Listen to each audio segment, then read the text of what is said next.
Chapter 3, in which Pooh and Piglet go hunting and nearly catch a woozle.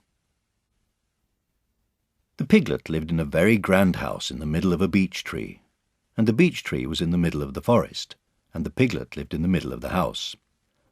Next to his house was a piece of broken board which had "Trespassers W" on it. When Christopher Robin asked the Piglet what it meant, he said it was his grandfather's name and had been in the family for a long time. Christopher Robin said you couldn't be called Trespassers W.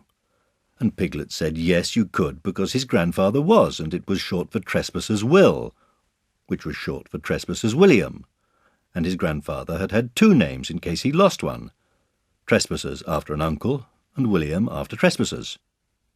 "I've got two names," said Christopher Robin carelessly. "Well, there you are. That proves it," said Piglet. One fine winter's day, when Piglet was brushing away the snow in front of his house, he happened to look up, and there was Winnie the Pooh. Pooh was walking round and round in a circle, thinking of something else, and when Piglet called to him, he just went on walking.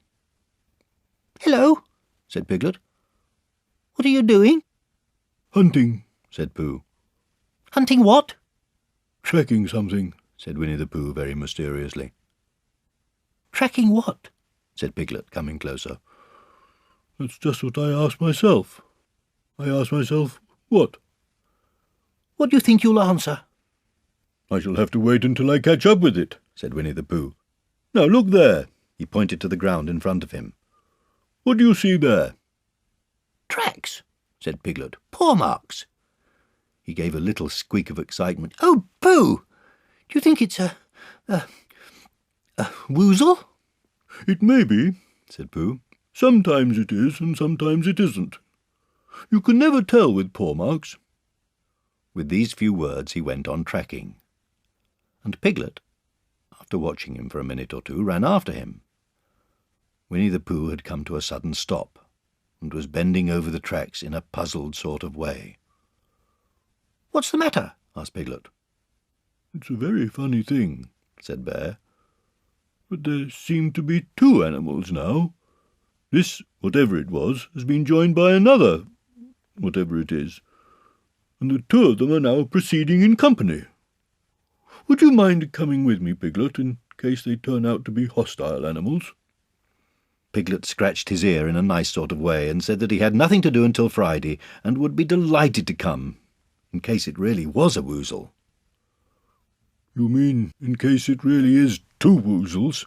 said Winnie the Pooh. And Piglet said that anyhow he had nothing to do until Friday, so off they went together.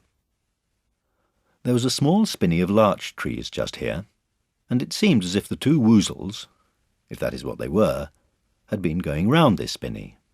So round this spinney went Pooh and Piglet after them, Piglet passing the time by telling Pooh what his grandfather Trespassers W had done to remove stiffness after tracking, and how his grandfather Trespassers W had suffered in his later years from shortness of breath, and other matters of interest.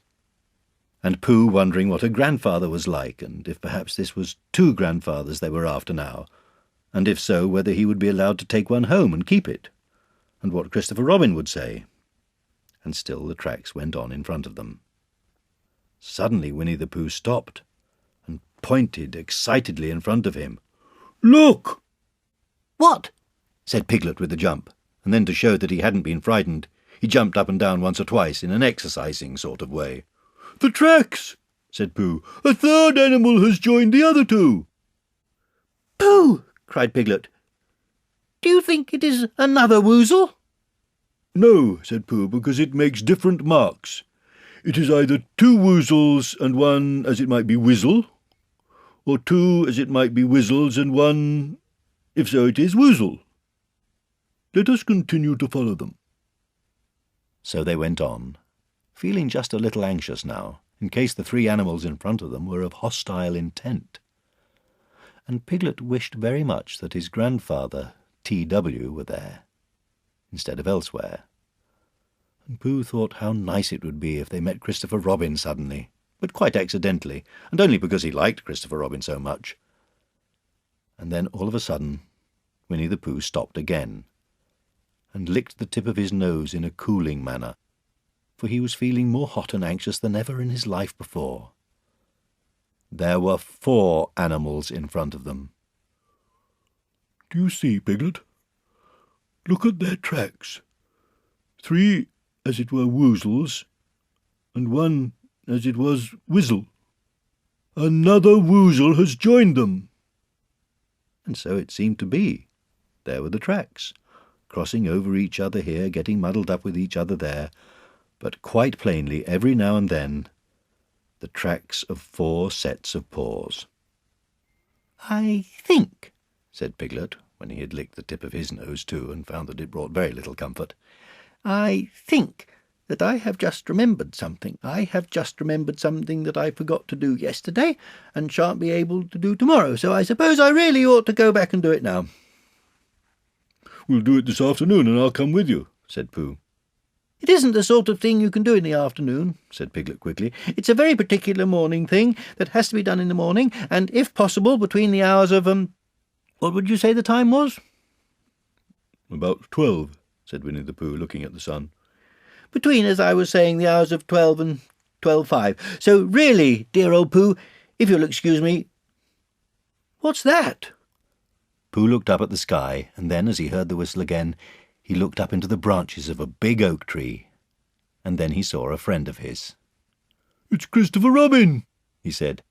"Ah, then you'll be all right," said Piglet. "You'll be quite safe with him. Goodbye." And he trotted off home as quickly as he could, very glad to be out of all danger again. Christopher Robin came slowly down his tree. "Silly old bear," he said. "What were you doing? First you went round the spinney twice by yourself, and then Piglet ran after you, and you went round again together, and then you were just going round a 4th time." "Wait a moment," said Winnie the Pooh, holding up his paw. He sat down and thought, in the most thoughtful way he could think. Then he fitted his paw into one of the tracks, and then he scratched his nose twice and stood up. "Yes," said Winnie the Pooh. "I see now," said Winnie the Pooh. "I have been foolish and deluded," said he, "and I am a bear of no brain at all." "You're the best bear in all the world," said Christopher Robin soothingly. "Am I?" said Pooh hopefully, and then he brightened up suddenly. "Anyhow," he said, "it is nearly luncheon time." So he went home for it.